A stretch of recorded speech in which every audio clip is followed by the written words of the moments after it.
Este curso, pequeño curso abierto, es muy breve porque son solamente 3 encuentros que lo estamos organizando con el Padre Guille y con Vero, y van a ser cuestiones más generales, porque después lo lindo sería que en cada comunidad pueda haber un diálogo sobre estas cosas, porque recién hablábamos de las motivaciones. Si uno espera venir acá y encontrar la verdad del universo, que le cambie todo, no, eso no va a pasar. Ya, si alguno esperaba eso, que le resolvamos la vida de su parroquia, no, allá está la puerta, ¿no? No estamos acá para resolver la vida de nadie, sino para que podamos pensar juntos y después, con esta riqueza de que seamos de distintas comunidades, e inclusive, digo, de los de acá, tenemos gente que está en el equipo de liturgia, catequistas, está todo mezclado, y esto nos ayuda a todos porque todos tenemos experiencia de la liturgia, del servicio musical también. Si hay algo que compartimos todos acá, aún las distintas procedencias y sensibilidades, es que todos tenemos alguna experiencia de la liturgia. Por eso, hoy vamos a tener un primer encuentro más de introducción. Después los otros 2 encuentros van a ser uno sobre la celebración eucarística y otro sobre el año litúrgico. Son los 2 temas que vienen después de este. Pero es muy interesante que podamos también, por ahí, primero hacemos una exposición, después tenemos un momentito para hacer preguntas, que también ahí podamos aclarar lo que no se nos haya entendido y demás, ¿sí? Así que manejamos un poco esa dinámica, ¿de acuerdo? Este encuentro de hoy yo le puse así como título la formación litúrgica del pueblo de Dios, pero es algo más genérico, más introductorio, que tiene que ver con un texto, con una carta que nos regaló Francisco hace muy poquito, una carta que se llama Desiderio Desideravi, como está escrito ahí, que es una carta sobre el tema litúrgico. Desiderio Desideravi es un texto bíblico, ahora vamos a ver, que en la traducción sería he deseado ardientemente, he deseado con mucho deseo, pero para no traducir lo mismo, he deseado ardientemente. Es lo que dice Jesús a los discípulos cuando celebran la última cena. He deseado ardientemente comer esta Pascua con ustedes. Entonces,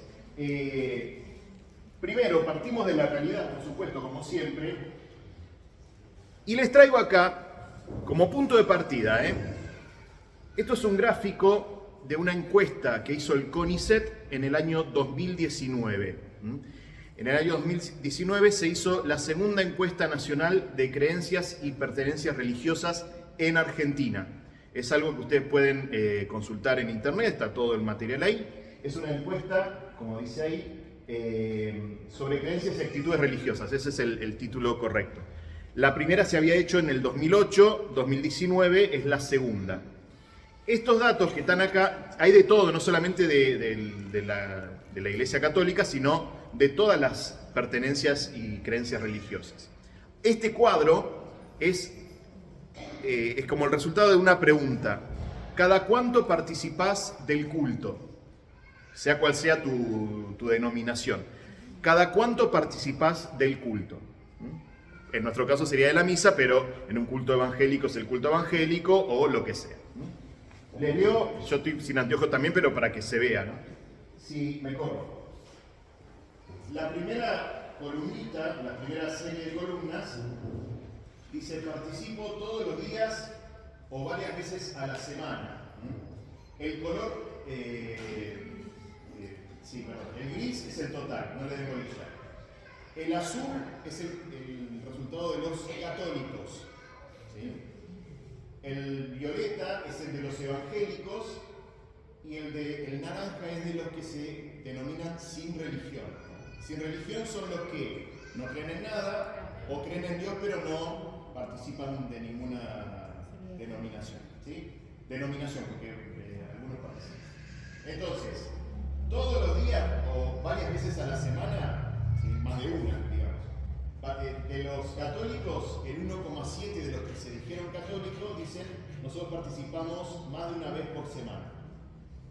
Del mundo evangélico son el 29%,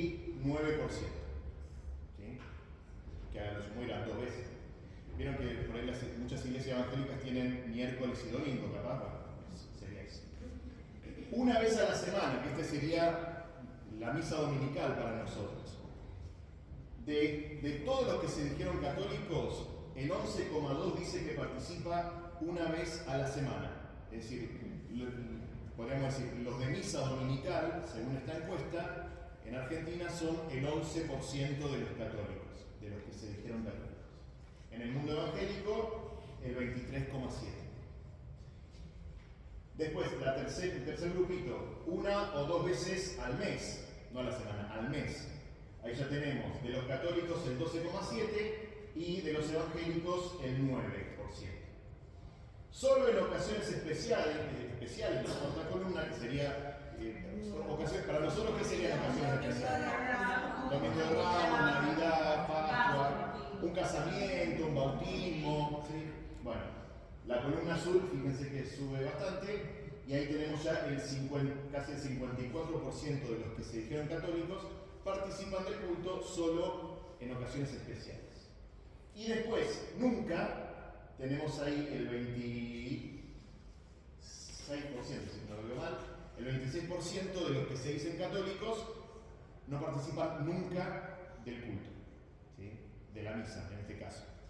Y fíjense que ahí la columna naranja se dispara porque son los sin religión, entonces ellos dicen que no participan en el culto.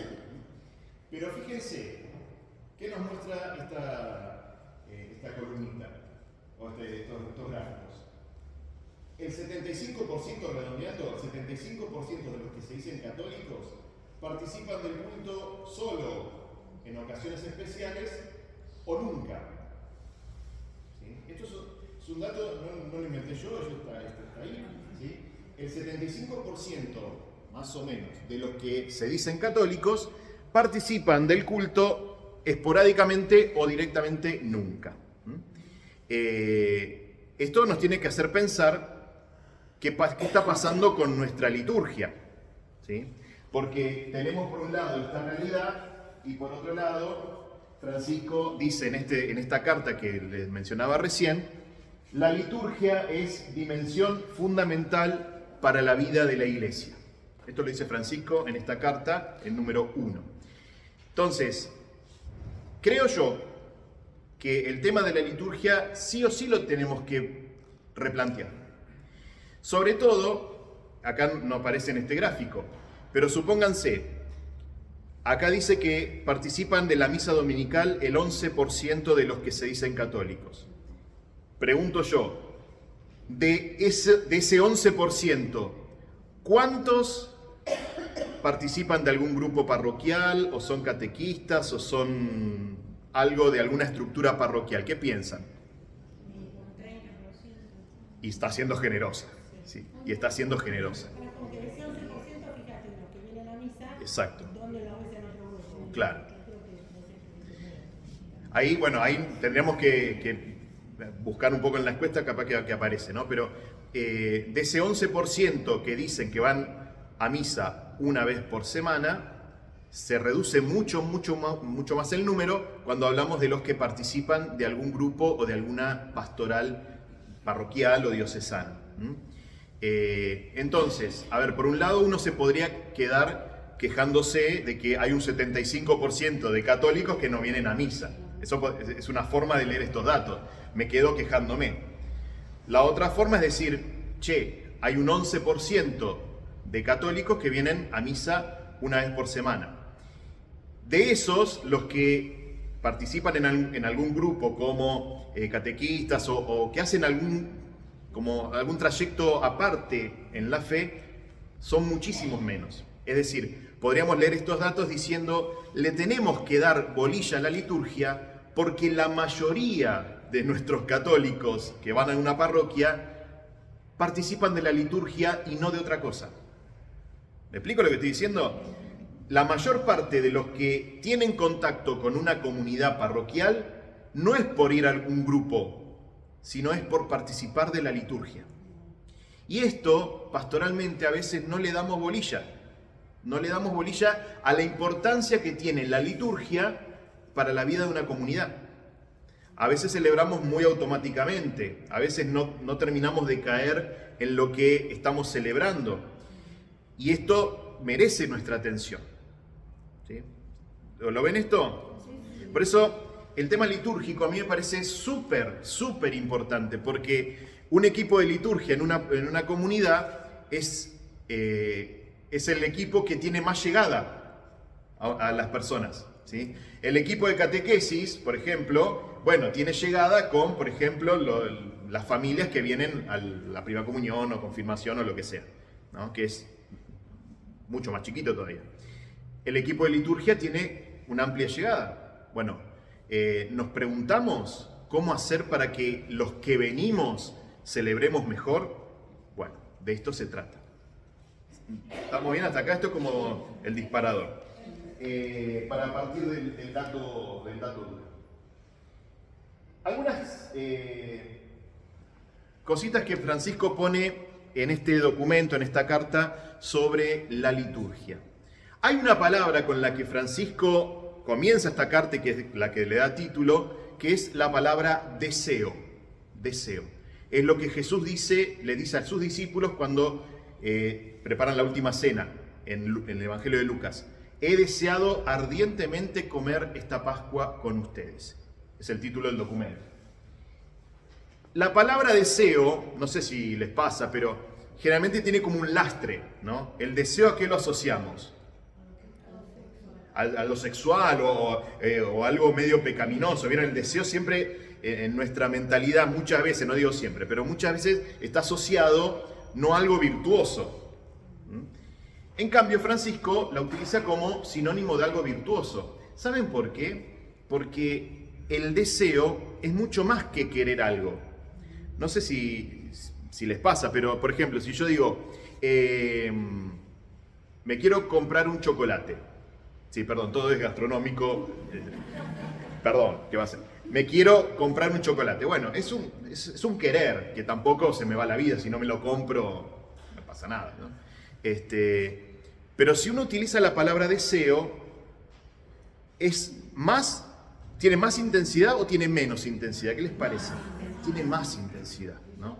Yo deseo, por ejemplo, ser feliz. Yo deseo ser feliz. Es más que yo quiero. Porque el querer, si yo no me compro el chocolate, no pasa nada. Bueno, me quería comprar un chocolate, no me lo compré. Listo, pasó. Ahora yo digo, yo deseo ser feliz. Y ahí se me juegan muchas cosas. Hay un placer asociado a la palabra deseo. Exacto, porque el querer muchas veces queda solo encerrado en el deseo volitivo, es decir, como algo mental. El deseo, la palabra deseo, te lleva a la vida. Y justamente es lo que Francisco va a decir en este documento. Ojo cuando nuestras liturgias se vuelven meramente mentales, ¿sí? Abstractas, y no está presente la vida, no está presente el cuerpo, no están presentes los símbolos. Por eso Francisco el deseo lo asocia al hoy de la liturgia. Como les decía, él dice, esta palabra deseo aparece cuando Jesús cena con sus discípulos. He deseado comer esta Pascua con ustedes. Él dice, ese deseo del que habla Jesús habla de la profundidad del amor de Dios. Es Él el primero que desea estar con nosotros. Yo no sé si en nuestra espiritualidad hablamos de que Dios nos desea. Él desea mi vida. Él desea que estemos en comunión con Él. No solamente lo quiere, Dios lo desea con todo su ser. Y por eso Francisco también habla de que Jesús desea que esta liturgia, este encuentro, sea para todos. Francisco desde el comienzo dice, la liturgia está asociada a la misión. Yo no puedo entender la liturgia como la acción del grupo de los VIP. ¿Saben lo que es el VIP? ¿Sí? Very important person, es decir, los que están en el palco. La liturgia no es para los que están en el palco. Ojo. La liturgia es para todos. ¿Por qué? Porque el deseo de Dios es hacia todos. Y a veces, hay un niño ahí, que tranquilo. Creemos que está vivo, ¿sí? Que vivo está, bueno. No, lo están cuidando unos hermanitos. No, le decía, Lo más triste sería que nuestras liturgias se conviertan como lo que pasó ayer en el Evangelio, ¿se acuerdan? Con Zaqueo. Zaqueo, ¿por qué no podía ver a Jesús? Porque estaban los otros haciéndole la gran muralla. Era petizo como algunos de ustedes, que yo no. La gente que estaba ahí, ¿sí?, era un obstáculo. Se puso entre Zaqueo y Jesús. Y triste sería que nuestras liturgias sean eso, sean una situación que no entiende nadie y nosotros, ni entramos nosotros, como dice Jesús en el Evangelio, ni entramos nosotros, ni dejamos entrar. ¿Sí? Acá, menos mal que a nosotros no nos pasa, esto pasa en parroquias de otras diócesis, ¿no? Esta palabra es muy importante. La liturgia es, antes que lo que nosotros hacemos, la liturgia es don. Jesús desea compartir su mesa con todos. Si yo no entiendo esto, no voy a entender nada de la liturgia. Lo que nosotros hacemos está para preparar esa mesa en la que Jesús quiere compartir con todos.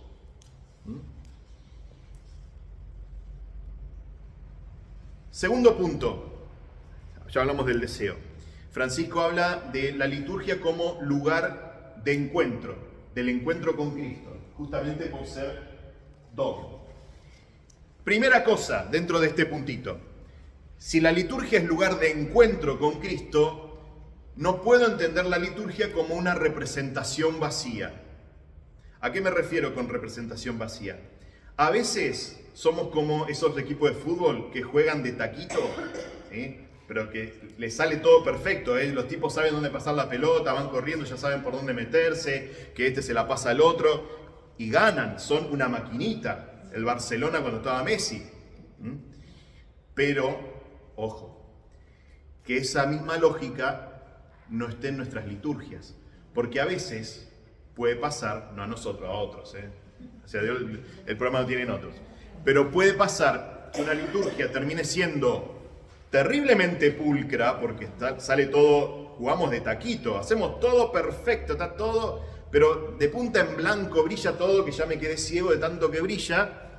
Pero esa liturgia, si termina siendo un rito vacío, no solo que no llega, estoy traicionando el deseo de Jesús, ¿sí? Si yo me encargo de montar una coreografía, yo la llamo, esto es despectivo mío, por ahí sabemos perfecto las coreografías litúrgicas, pero no sabemos celebrar. ¿Qué es la coreografía litúrgica? Y yo ya sé que cuando ponen el mantelito, me pongo acá y el otro pone la velita y el otro viene. ¿Estoy diciendo que la liturgia tiene que ser un lío, que no se entienda nada? No. Pero una cosa es que sea orgánico, otra cosa es que sea una coreografía, que todos sabemos los movimientos, pero es una rueda vacía. No sé si me explico. Lo dice Francisco, no lo estoy diciendo yo. Yo también lo digo. Segundo elemento, dice Francisco, la fe es comunión. ¿Por qué la liturgia está llamada a ser lugar de encuentro? Porque la fe es comunión. La fe, a ver, yo, por ejemplo, si yo me estudio todo el catecismo, me sé todos los números, ¿necesariamente por eso yo tengo fe? No. Yo le voy a dar de comer a 1000 chicos en un comedor. ¿Necesariamente por eso yo tengo fe? No necesariamente. Hay mucha gente que va a un comedor y no tiene fe, y lo hace bien igual. La fe no se define ni por las cosas que sé, ni porque siento un montón de cosas, por eso digo, es más que sentir. Ay, yo me siento tan bien. Ay, yo fui a la misa del padre tal, ¿no? Y me sentí tan bien, ay, qué bien que me sentí. Pero después volví a mi casa y soy la misma víbora de siempre. ¿Sí? Bueno, ahí me tendré que preguntar si mi fe es tal, ¿sí? Porque a veces tenemos tan lindos sentimientos, pero después eso no se traduce ni media coma en mi vida, ¿sí? Bueno, la fe no se define ni por lo que sé, ni por lo que hago, ni por lo que siento, solamente, lo incluye, la fe es comunión. es cuando mi vida se une al misterio de Dios, que es comunión. Dios es Padre, Hijo y Espíritu. Y Jesús me abrió la puerta para que esa comunión que está en Dios, yo la pueda vivir también. Cuando yo empiezo a experimentar que mi vida está en comunión con Dios y por ende está en comunión con los hermanos, ahí empecé a entender la fe. Ahí empecé a entender. La fe es comunión con Dios, que es comunión, por eso significa que Dios es Trinidad, que Él es comunión. Yo entro ahí. Y segundo, inseparablemente comunión con los hermanos. Porque tampoco es, yo creo en Dios, pero no a mí la gente no me interesa, ¿no? No, papito, no, mamita, ¿sí? Porque esto también puede ser una tentación del equipo de liturgia. La gloria toda a Dios y el hermano que se pudra. Y haciendo ojito, ¿sí? Ojo con eso, ¿eh? La fe es comunión con el Señor, obviamente, a Él la gloria, pero la fe es comunión con los hermanos, ¿sí? Por eso, en el concilio, cuando se hizo la reforma litúrgica, un criterio no es solo darle gloria a Dios, la liturgia también tiene que ser comprendida, ¿sí? No comprender el misterio de Dios, otra cosa, pero yo en la liturgia no puedo hacer una cosa que no se entienda nada, que la entiende el que la organizó nomás, ¿sí?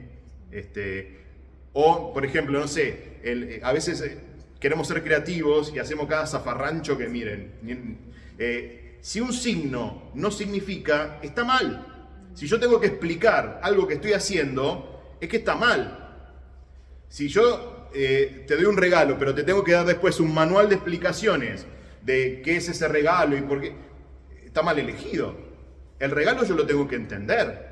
Cuando me dan un regalo, ¿qué entiendo? Que el otro me quiere, que nos queremos, que pensó en mí, que se tomó un poco de tiempo para hacerme ese regalo, lo que sea. Pero yo no lo tengo que explicar. El regalo por sí mismo se tiene que entender, ¿no? Si la liturgia yo no entiendo nada de lo que estamos haciendo, algo está mal. Algo está mal. Y a veces tan pasivamente y tan borreguísticamente seguimos para adelante, aunque no entendemos nada, que no nos atrevemos a decir, che, esto que estamos haciendo, ¿qué sentido tiene? No importa, siempre hicimos así. La gran frase de toda comunidad cristiana, y eso pasa en todos lados. Siempre se hizo así. Francisco recuerda, tercer elemento de esto, la liturgia como encuentro. El primer encuentro nuestro con Jesús fue en el bautismo. Y toda liturgia, cualquiera sea, es un desarrollo de esa vida y de ese encuentro que yo tuve con Jesús en el bautismo. Esto es muy importante, ¿saben qué? Sobre todo para los laicos que participan de la celebración, porque el cura generalmente tiene un rol más activo, tiene más letra, como la obra de teatro que tiene más letra. Y a veces el resto, los que no son los curas y los que no son los que están en el equipo de liturgia, viven pasivamente la celebración, como mirando un poco el reloj, a decir, bueno, ¿cuándo termina? ¿No? La Eucaristía, esto lo hablarán después los que hablen de la Eucaristía, pero la Eucaristía, si yo no tomo conciencia de que esa Eucaristía es un despliegue de mi vida, de la vida que recibí en el bautismo, yo estoy ahí uniendo mi vida a la vida de Jesús, porque soy bautizado, porque recibí el don de la fe. Entonces, ¿el cura para qué está? No para que yo lo escuche nada más y lo mire. El cura está para ayudarme a rezar. Y el cura está para que mi bautismo tenga sentido. El sacerdocio del cura, sacerdocio ministerial, está al servicio del sacerdocio bautismal. Los protagonistas no somos nosotros los curas, son ustedes los laicos. Nosotros tenemos que estar al servicio. Pasa que nos gusta brillar a nosotros, pero los protagonistas son los laicos. ¿Para qué está el cura? Para que la comunidad rece, para que la comunidad celebre, para que el bautismo, que yo también recibí, sea la puerta de entrada al misterio de Dios. ¿Sí? Lo que digo de los curas lo digo por mí, no estoy diciendo por Guille ni por... Lo digo yo, me hago cargo. Cuarto, importantísimo, el sujeto de la liturgia siempre es la iglesia. En la liturgia es la iglesia que reza. En la celebración es la comunidad verdad la que se encuentra con el Señor. Nosotros estamos muy habituados a privatizar la experiencia litúrgica. Yo vengo a la misa, un poco lo que vos decías, yo vengo a la misa, no hablo con nadie, no me miro con nadie, yo vivo mi misa, ¿no? Como si fuese una cuestión práctica, decir, bueno, ya que hay una misa, yo voy, ¿no? Porque el cura no me puede celebrar una misa para mí solo, que si no, te digo, más de uno lo quisiera. Pero ojo con la privatización de lo litúrgico. El sujeto de la liturgia siempre es la iglesia. El don de Jesús no es solo para mí. Y a veces rezamos muy individualmente. La misa es para nosotros, ¿sí? El don de Jesús es para nosotros. Y ese clic tenemos que hacer. Tenemos que hacer. La liturgia entonces como lugar de encuentro. Tercer punto, ya hablamos del deseo, ya hablamos de la liturgia como encuentro. Acá está, creo yo, el meollo de la cuestión. El sentido teológico de la liturgia. Hay tres temas acá metidos, que lo pone Francisco. Primero, le da mucha importancia a esta parejita de palabras. Para descubrir el sentido teológico, por qué hacemos lo que hacemos en la liturgia, Francisco dice, hay que rescatar siempre la verdad y la belleza. Que tienen que ir juntas, no pueden ir separadas. La verdad y la belleza. Acá tendrá que haber una pregunta. Nuestras liturgias, nuestro modo de celebrar, ¿cómo son? No me contesten. ¿Cómo son? Pero a veces pueden ser liturgias muy bellas en el sentido de que tenemos muchos signos, la animamos súper bien, pero no tiene sustancia. Y otras veces son liturgias que poco más son el Tratado de Santo Tomás de Aquino, donde queremos poner todas las afirmaciones y las verdades de fe, y no nos encargamos de que eso tenga un mínimo de placer y de gozo, ¿no? Nos conformamos con hacer el mínimo. Bueno, el cura tenía pan y vino, dijo las palabritas que había que decir, y ya está. Pero eso no es la liturgia. Puede ser verdadero, puede ser válido, pero celebrar es otra cosa, ¿no? Es como que te invito a un cumpleaños y bueno, traigo una magdalena con una velita. Bueno, ya está, es el mínimo. Y es lo único, no hay nada. Vos llegamos, cantamos el feliz cumpleaños, sopla la velita de la magdalena y nos vamos todos. Ya está, le cantamos el cumpleaños feliz. Y mucha celebración no es eso, ¿no? No alcanza con que sea el mínimo. Hay que celebrar bien, con verdad y con belleza. Por eso Francisco va después a hablar, dice, recuperar la liturgia como verdad y como belleza nos permite primero combatir una gran tentación espiritual de la Iglesia, que es el gnosticismo, como dice ahí. El gnosticismo fue una herejía, simplifico un montón, una herejía de los primeros siglos que planteaba que la salvación venía por simplemente conocer lo que Jesús había predicado, y era una mirada muy individual de la salvación, ¿no? Yo me ilumino y yo me salvo. Bueno, ¿qué dice Francisco? Cuando yo recupero la verdad y la belleza de la liturgia deja de ser para mí, lo que decía recién, ¿no? Deja de ser para mí y empieza a ser para nosotros. Para nosotros. ¿Sí? Obvio que yo en la misa siempre estoy pensando, yo siento las cosas, a mí me gusta o no me gusta, yo me siento unido a Jesús. La fe siempre es personal, obviamente, pero cuando estoy diciendo nosotros, ¿a qué me refiero?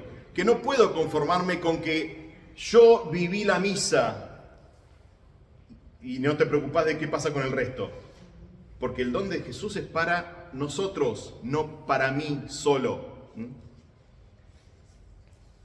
Segunda tentación que dice Francisco nos permite contrarrestar esta parejita de palabras, la verdad y la belleza, es el pelagianismo. También, súper breve. Fue una herejía de la Iglesia, que fue y es una herejía de la Iglesia, que piensa que nosotros nos salvamos por las cosas que hacemos. Yo hago tantas cosas por Dios, entonces Dios me quiere más a mí porque yo soy tan bueno realmente, que como Dios no me va a querer, como Dios se va a perder esta joyita de cristiano. Bueno, Francisco nos recuerda la liturgia es don. Es don. Lo que hace un equipo de liturgia o la comunidad que están celebrando es disponernos a recibir el don. No sé si les pasó que a veces puede ser una celebración que no salió como yo esperaba. Se rompió el cirio pascual, ponele, qué sé yo, lo más trágico que te puede pasar. Nos pasó a nosotros, inclusive. Bueno, se te puede romper el cirio pascual, ponele. Y sin embargo, la comunidad experimentó que esa celebración fue de Jesús, ¿no? ¿No pasó eso más de una vez? Que uno tenía una expectativa, no salió, no se prendió la vela, se cayó el no sé qué, se rompió el mantel. Bueno, pero la comunidad celebró, ¿no? Bueno, es esto. Nosotros nos disponemos. Después, bueno, qué sé yo, pasa lo que pasa. No depende de lo que yo hago. Es la acción de Dios en nosotros. Por supuesto que voy a tratar de que sea lo mejor posible. Pero si a veces no sale como, no sé, se me cayó la vela o se me apagó la vela, ¿no? Y entonces por ahí, yo como cura estoy ahí toda la misa pensando que se apagó la vela, y me obsesiono con que se apagó la vela y terminé la misa enojadísimo porque se apagó la vela, ¿no? Y por ahí el don de Dios me pasó por al lado y yo estaba preocupado que se me apagó la vela, ¿sí? Bueno, esas estupideces nos pasan, están. Recuperar la verdad y la belleza, dice Francisco, nos recuerda que también hay que observar las rúbricas, porque para algo están las rúbricas. ¿Sabe qué son las rúbricas? Las rúbricas son las letritas que están en el misal o en los libros litúrgicos, que generalmente está de color rojo, que te dice qué hay que hacer. ¿Sí? Un día hay que agarrar el misal, por ahí los que vienen después agarran el misal, y están las rúbricas. En los libros dice todo. Te tenés que parar, te tenés que sentar, tenés que hacer esto, ponerte así, acá, allá. Dice Francisco, hay que observar las rúbricas. No se trata de que haga cualquier cosa. No, ahora vamos a hacer un carnaval carioca porque me pareció que era lindo. Bueno, no, pero no se hace un carnaval carioca.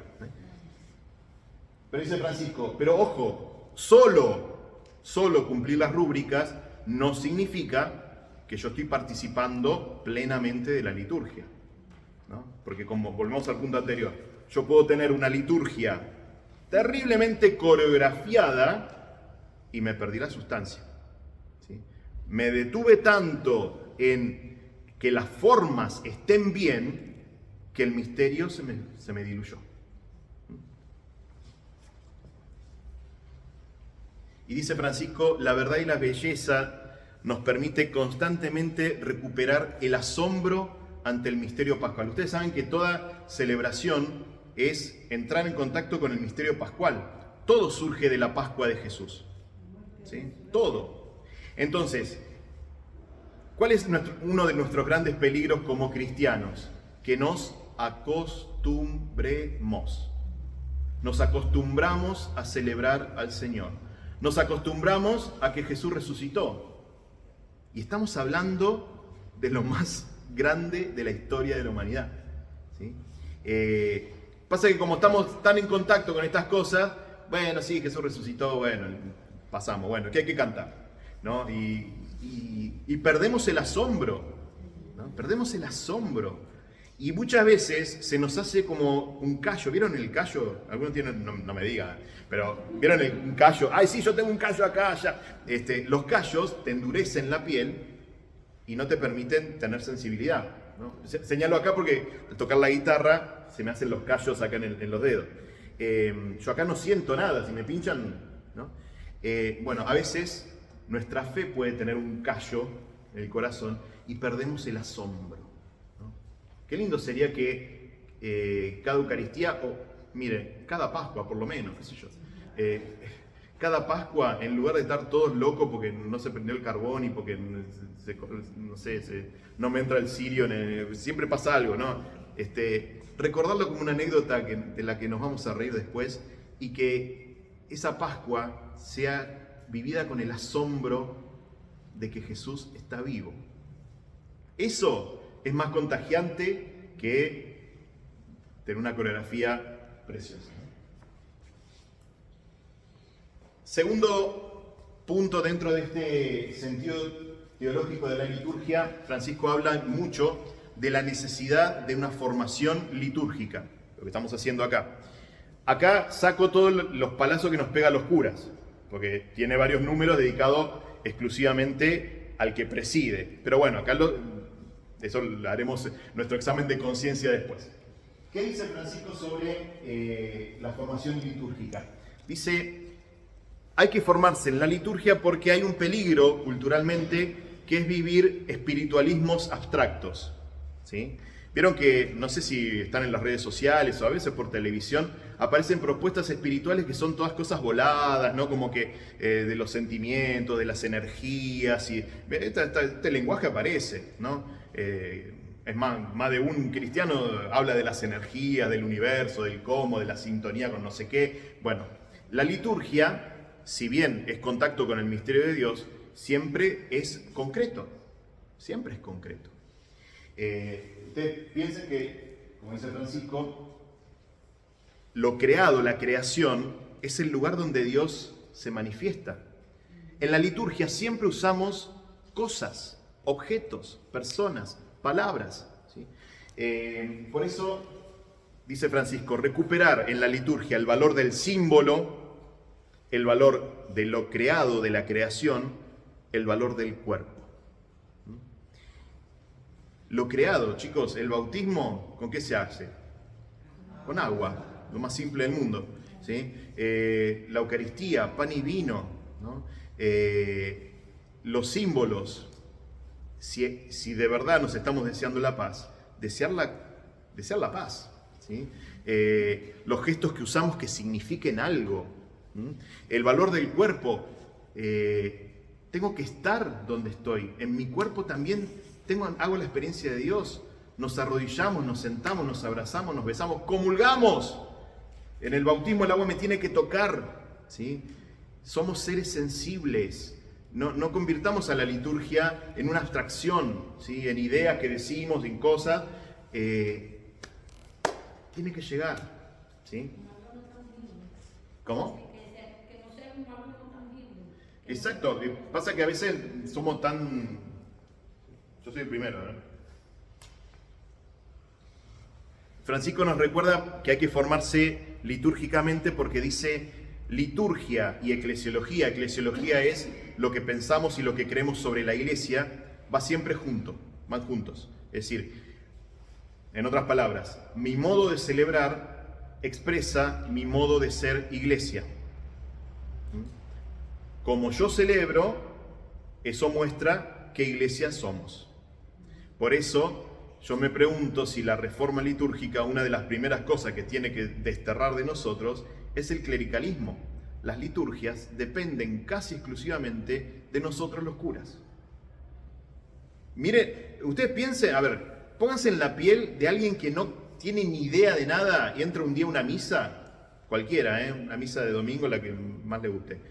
¿Qué es lo que ve esta persona? ¿Dónde está el centro? En el cura, siempre, ¿sí? Aparece alguno ahí, qué sé yo, pero aparece el cura, ¿sí? Bueno, Francisco muy lúcidamente dice, como celebramos, así pensamos a la iglesia. Y no estoy diciendo que sea un mal de los curas solamente, ¿eh? Hay un laico más clericalista que los curas a veces. Acá no, ni en su parroquia tampoco, en otros lados, ¿sí? Pero nuestro modo de celebrar evidencia nuestro modo de ser iglesia. Y Francisco dice, la formación tiene que ser para la liturgia y desde la liturgia. Por ejemplo, este curso que estamos haciendo es para la liturgia, porque no estamos celebrando nada. Pero la liturgia, cuando estamos ahí, también es pedagógica. También es pedagógica, porque nosotros podemos hacer 1000 cursos de liturgia, pero si después no nos animamos a dar un paso en nada, bueno, seguimos todo igual. La liturgia también es pedagógica. Cuando nosotros estamos ahí, aprendemos a celebrar celebrando. Parece una estupidez, pero aprendemos a celebrar celebrando. Para y desde la liturgia. Y último punto de Francisco habla del ars celebrandi, o el arte de celebrar, que antes siempre se decía de los curas, ¿no? Hay que aprender el arte de celebrar. Me parece muy lindo que Francisco lo abra a todo el pueblo de Dios. Acá también al cura nos da para que tengamos, ¿no? ¿Pero por qué? Porque celebrar no celebra el cura. ¿Quién celebra? Todos los bautizados, ¿sí? El lenguaje siempre nos evidencia, ¿no? ¿Qué dice el guía cuando el guía sigue, se mandó? Recibimos al celebrante. Yo agarraría... Marta sabe, cuando me preguntan, ¿quién celebra tal día? ¿Qué responde el padre Pablo? Todos los que vengan a la misa, eso celebran. ¿Quién preside la celebración? Ah, es otra cosa eso, ¿sí? ¿Quién celebra mañana? Y celebran los que vengan, no sé quién va a venir. Todos los bautizados que vengan, esos van a celebrar. ¿Quién preside la misa? Ah, bueno, preside el padre Guillermo, preside el padre Pablo, preside X, ¿sí? El arte de celebrar no es solo del cura, el arte de celebrar es de todos. Y como todo arte, hay que aprenderlo, ¿sí? Hay que tener algo dado, pero el arte, dice Francisco, el arte no se improvisa. ¿Qué es el arte de celebrar? Es comprender el dinamismo del espíritu en la liturgia, ¿sí? No es algo que yo hago solamente, es tener esa sensibilidad espiritual para darme cuenta de cómo el espíritu se mueve en nosotros y cómo el espíritu nos hace celebrar. Dice Francisco, algo que nos ayuda mucho a comprender el arte de celebrar es el silencio litúrgico, que no es silencio de... Entra la bandera de ceremonia, bueno, nos quedamos todos ahí, no es ese silencio, es el silencio que abre el espacio a la palabra y al misterio. Por eso, a veces está bueno, digo, eso cada comunidad también lo tiene que ver, pero está bueno que antes de empezar, esto es opinión personal, abrimos el paréntesis de la opinión personal. Me parece que es muy rico que en una comunidad, antes de comenzar la Eucaristía, nos tomemos un ratito para entrar en ese silencio de Dios. Vamos a celebrar el misterio pascual, ¿no? Porque si no estamos todos juntos como... Y sale, lo hago yo, estamos todos como lechuzas ahí, viste, todo el cotorrerío, todos hablando. Por ahí de cosas muy buenas, qué sé yo, de cosas buenas, no estoy diciendo que están hablando estupideces. Pero estamos, la gran festichola de la vida, todos jajaja, jijiji, jijiji, bueno, juntos, pero ¿cómo pasás de una cosa a la otra? Es como que uno necesita un tiempo para entrar en eso. ¿Cómo entras en el misterio? Entonces, sí, el silencio litúrgico hace que uno vaya entrando. Pasa que le tenemos como horror al vacío, ¿no? Entonces, cuando se hace un poquito de silencio en la misa, le decía algo, ¿no? Como que, no, ahora es el silencio. El silencio es tan importante como el canto, como lo que se lee, como lo que se gesticula, porque es parte de la liturgia, ¿no? No tengamos miedo al silencio. Pasa que le huimos, ¿no? Pero el silencio es parte. Y Francisco dice, para aprender a celebrar, para aprender el arte de celebrar, dice, recordá que cada palabra y cada gesto son siempre nuevos. A veces la liturgia puede ser nos puede parecer muy repetitiva, y de hecho lo es, porque los ritos son justamente eso, es repetir, son siempre los mismos.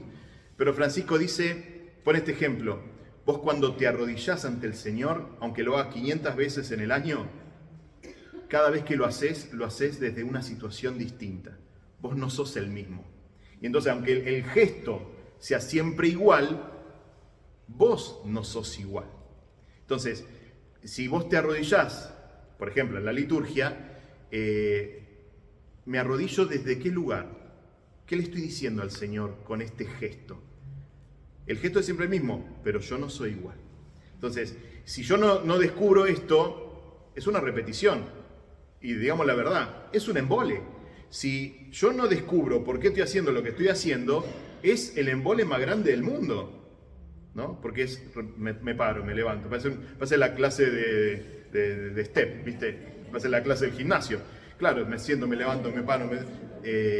Cada gesto y cada palabra tiene un sentido, ¿sí? ¿Estamos?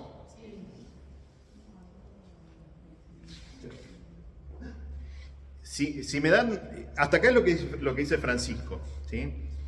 Yo puse una plaquita más, que no tiene que ver mucho con eso, pero tiene que ver con un tema que está un poquito así como en efervescencia, que, a ver, el tema litúrgico ustedes saben que no es pacífico, ¿sí? El tema litúrgico es un campo de batalla. ¿Y a qué me refiero? Que para muchas personas, justamente porque la liturgia y la iglesia van unidas, hay muchas personas, no sé si, me retracto, no sé si son muchas, algunas personas no aceptan el rito romano como es en la actualidad. ¿Sí? La misa que nosotros celebramos no es aceptado por algunos grupos en la iglesia. Personas que quieren celebrar según el rito previo al Vaticano II. ¿Sí? La misa en latín y con unas cositas. ¿Sí? Bien, bueno. Me refiero a eso. ¿Por qué digo que no son muchos? Porque son más ruidosos que cantidad, me parece que no son tantos. Pero a veces puede venir alguno, ¿sí?, que vio un video en YouTube, que vio una cosa, que el otro no sé qué dijo, y que siempre hay alguno que tira alguna cosita. En 4 minutos les respondo esta historia. ¿De dónde viene el problema con esta misa que la llaman la misa tradicional? Que el nombre está mal, pero bueno, la llaman la misa tradicional. A ver, ¿de dónde viene esto?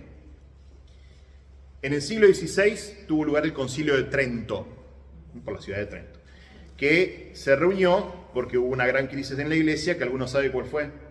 Guillermo no puede responder. Siglo XVI.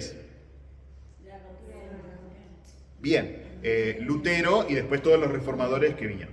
El Concilio de Trento fue como la respuesta a esa situación. Bueno, en 1570, ¿sí?, después ya terminado el Concilio de Trento, se promulga el misal de Pío V, ¿sí?, que era el Papa en aquel momento. O sea, terminado el Concilio de Trento, se promulga el misal de San Pío V, que es la misa en latín, bueno, con todo lo que por ahí.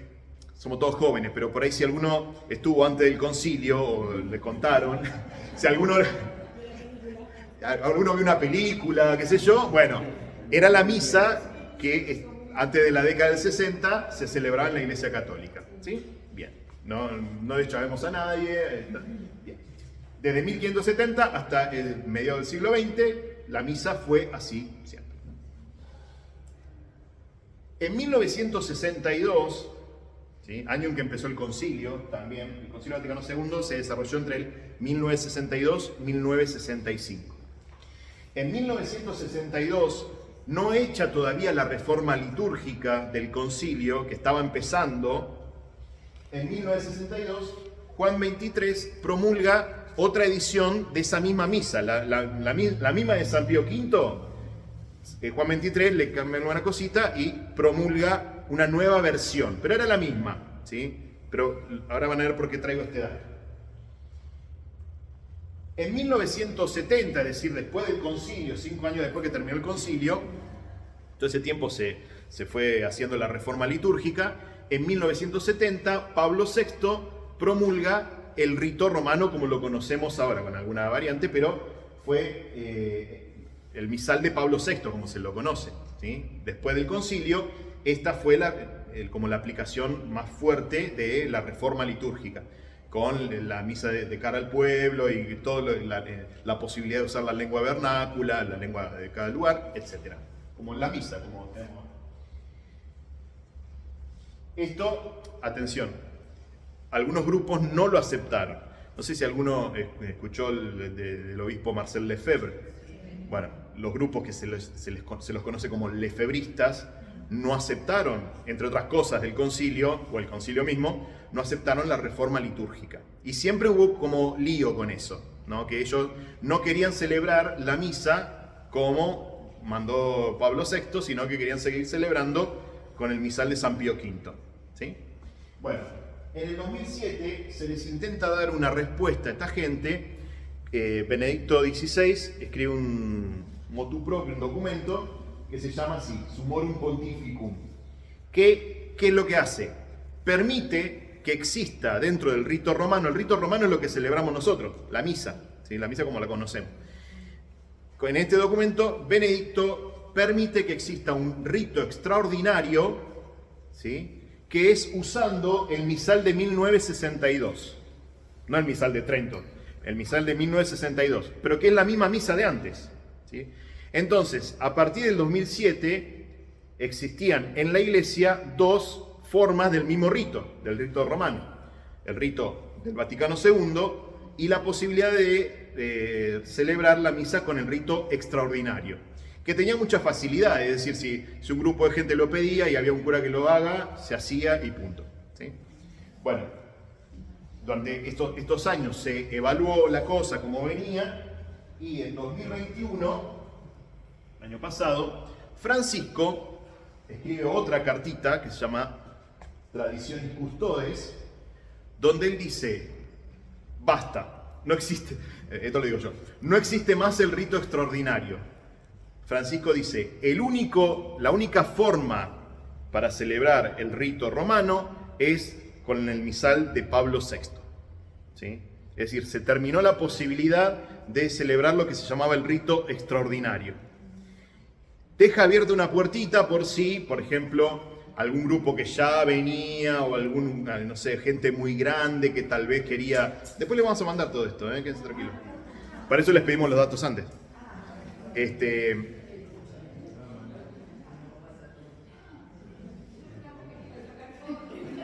Sí, yo los veía.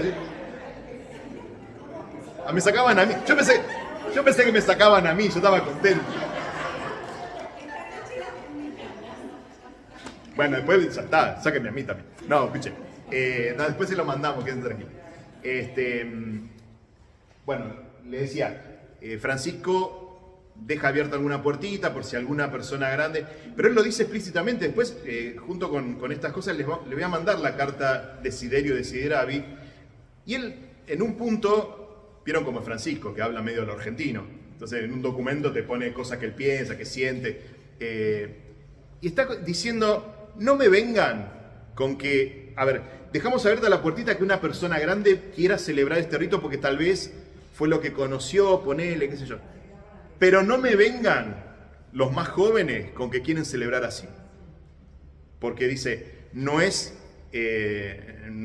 inocente. Dice, los que quieren celebrar así no es solo una cuestión de sensibilidad. Están rechazando al Vaticano II. Están rechazando un concilio de la Iglesia Católica. Y el que rechaza un concilio está fuera de la Iglesia. Y hay que decirlo. Y se terminó.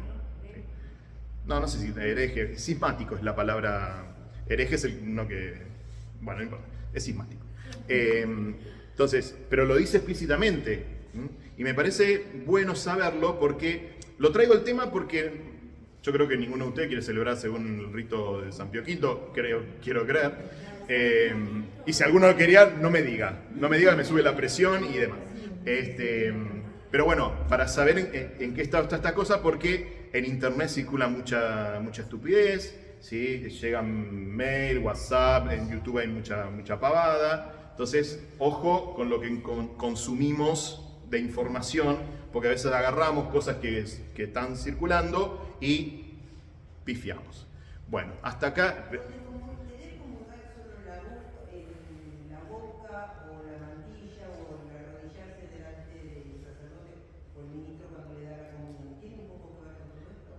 Porque sí, hay un poco de todo, ¿sí?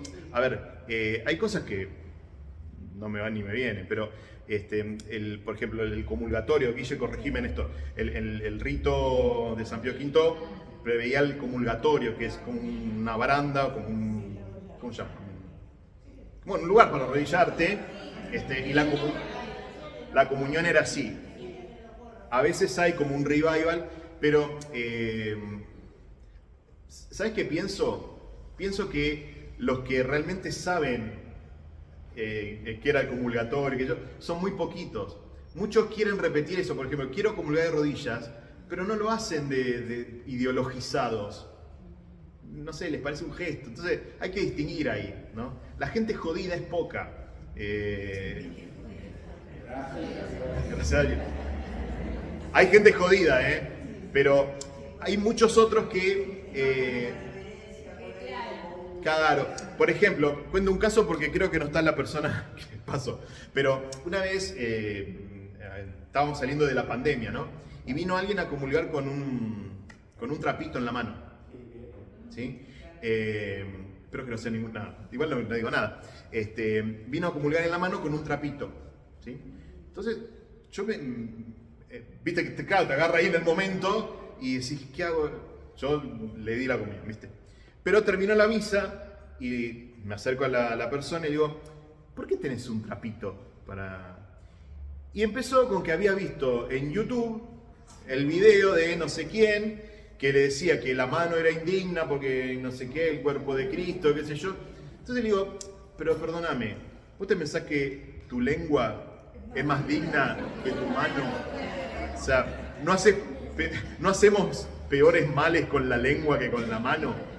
Entonces, bueno, empezamos a hablar, pero la persona no era que estaba combativa, no era que quería. Vio un video en YouTube, le pareció que más o menos tenía lógica y lo hizo.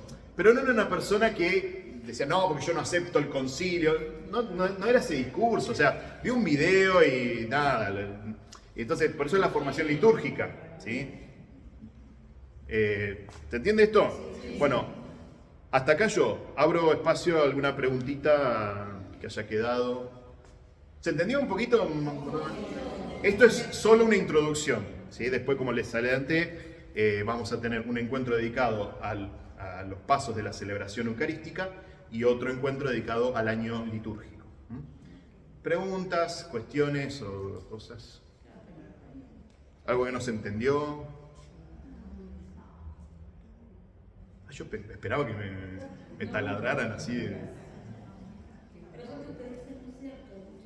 O sea, de incluirlo, somos muchas las personas que estamos llamadas en eso, cuando vamos a una misa o a la celebración de la Eucaristía, estamos perdidos, no entendemos y seguimos ahí como dicen. Esas son las personas que generalmente no vuelven a eso porque no saben lo que de qué están hablando, lo que están diciendo. A veces no sabemos nosotros, que no le echo la culpa al que viene así esporádicamente, a veces ni nosotros sabemos qué estamos haciendo, ¿sí?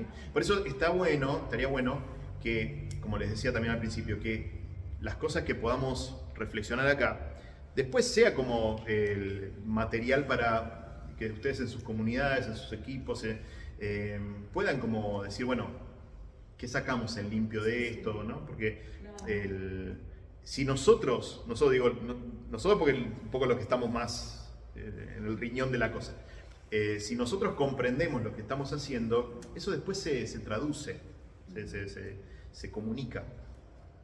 Y esta es una idea. Ojalá. Es que cuando uno asiste a misa, lo que no viene de la casa, yo siempre he sido partidaria de eso y peleo en eso, con mi familia. ¿Por qué? Porque les digo, ustedes no fueron a misa, no, pero yo les voy a decir que entran a la misa, el Evangelio y busquen ayuda, informes para que no estén como perdidos, o sea, no estemos alejados de Dios, queremos tener temor de Dios. Si no podemos ir por X o por Z, por lo menos podemos compartir en familia eso. Y en esto, a ver, última recomendación o consejo, si me permiten.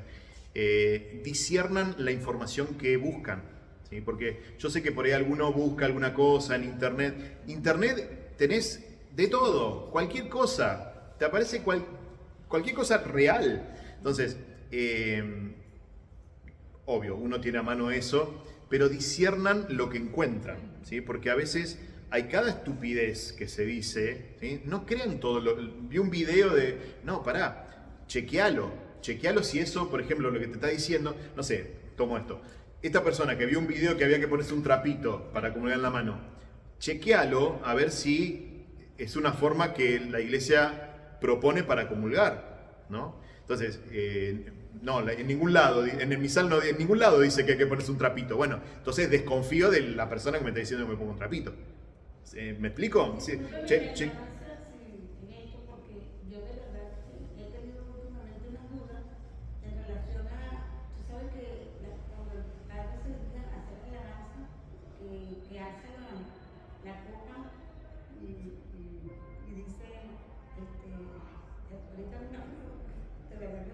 Después de la consagración, decís vos. Sí, claro, porque en la consagración uno no tiene que hablar. En cada caso, en la consagración uno está ahí en oración o en silencio, como eso que es meditando. Pero cuando el Padre dice las manos, entonces hace las manos que uno ya tiene que contestar a mí nada más. Entonces, ya me quedé en duda, porque allá en Venezuela, como le digo yo a los sacerdotes, nos mandaron, vamos a hacer la alabanza y la hacíamos ahí. Entonces aquí, al principio, cuando iba a la misa, yo lo rezaba, entonces... De decir lo mismo que decía el sacerdote, decís vos. Repetir lo mismo, repetir lo mismo. Bueno, a lo que vos te referís se llama doxología, y es una oración presidencial, que el misal la propone para que la haga el que preside la celebración. La respuesta del pueblo es el amén, que puede ser dicho o cantado, ¿sí? Entonces, ahí, por ejemplo, uno ¿qué hace? Chequea la rúbrica. Voy al misal y digo, a ver, ¿qué dice el misal que hay que hacer? ¿Le decimos todo? No, dice, el sacerdote dice X, por Cristo, con él y en él, a ti Dios Padre, eso. Bueno, eso es una oración presidencial, significa que le dice el sacerdote, la respuesta del pueblo es el amén, con ese se cierra la plegaria eucarística. Pero bueno, eso es el encuentro que viene. ¿Alguna otra pregunta, comentario, duda? Sí. De esto, no me pregunten del encuentro que viene, porque si no... Sí.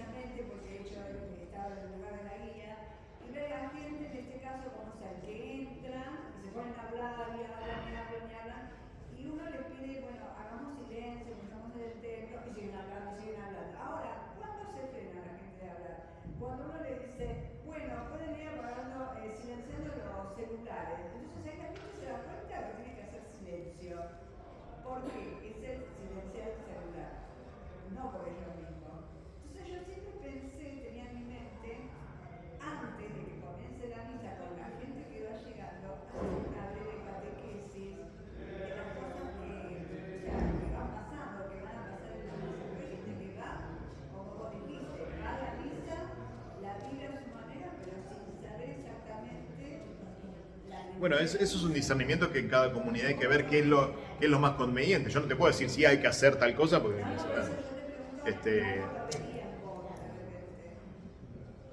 depende de la gente, depende de muchas cosas. Yo confío en el discernimiento que puede hacer un equipo de liturgia diciendo convendría hacer tal cosa. ¿Sí? Yo no quiero avanzar en esa propuesta porque no soy el párroco de tu parroquia, por ejemplo, ¿no? Pero creo que es un tema que se puede discernir cuál es la mejor forma de que entremos todos. Sí creo, pero esto es opinión personal, creo que no hay que explicar cada cosa porque es muy cansador, ¿viste? Todos los domingos hablamos y decimos, ¿viste? Ya... Bien, acá. Sí. Hay que ver qué estrategias usar, porque si uno todos los domingos está diciendo la misma cosa, como que... Van a empezar a llegar tarde para... Claro, van a escucharte a vos, claro. Pero bueno, eso es opinión. Sí.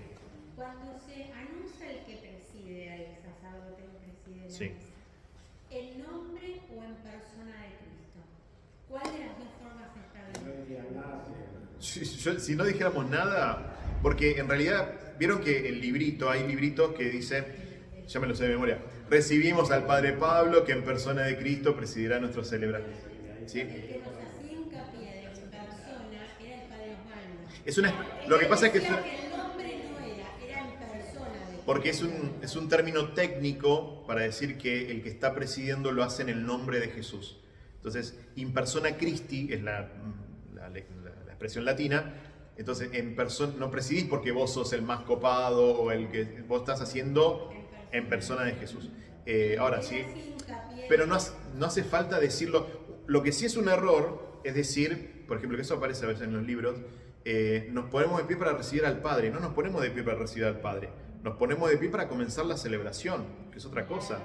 ¿Sí? Porque si no parece que nos ponemos de pie porque entra el presidente de la República, ¿viste? Y yo soy un pobre tipo. Ahí nos decimos, ponemos de pie para recibir al Padre que en persona de Cristo. Claro. Yo diría, nos ponemos de pie para comenzar nuestra celebración. Y chao, porque en realidad es para eso. Todo lo que es de pie en la misa significa procesión. Claro. Entonces, Es como si todos entráramos a la iglesia en ese momento, Claro. caminando. No lo hacemos porque sabemos que se matan, porque nacieron. Porque este es mi lugar. No, pero por eso, o sea, nos ponemos de pie no para recibir al que preside, nos ponemos de pie para comenzar la celebración, es otra cosa. Bueno, eso es bueno saberlo, Sí.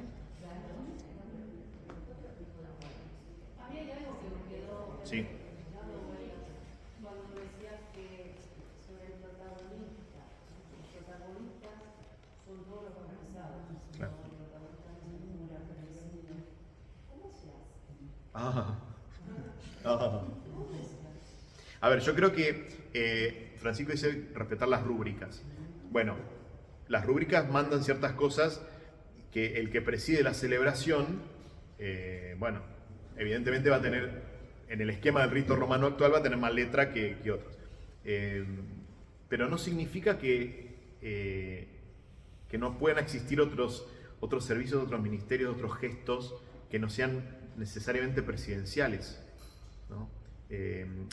Yo lo que veo es que el rito como está planteado es como siempre termina en el cura, ¿no? Es un esquema radial, va y viene.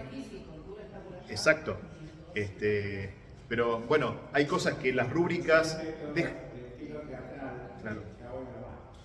Hay, en las rúbricas, digo, uno tiene que ser también vivo. Hay cosas que las rúbricas dicen se hace así, otras veces que se dice puede, ¿no?